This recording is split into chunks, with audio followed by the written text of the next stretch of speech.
Охо. Урматтуу айымдар, силердин жолдошуңар да ушундайбы? Менин жолдошум ушундай. Семчка менен коланы алып келип алып, эс алат. Комментарийге жазып кетсеңер болот. Аятасы, кола менен семчкага акча жок деп атпадыңыз беле? Каяктан алдыңыз? Магазинге жаздырып алдым. Ай, бул жака телевизорду да коюп алыптыр. Телевизорду каяктан алып келдиңиз?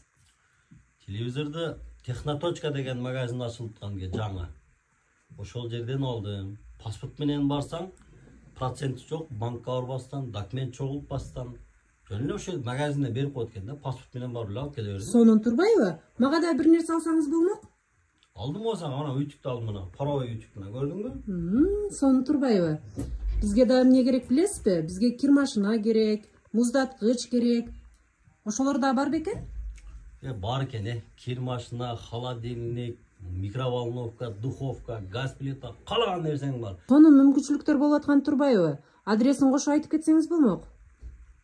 Адреси ошто эле, мына Курманжанат 650, жаңы автовокзал жак бар го, ошол жакта.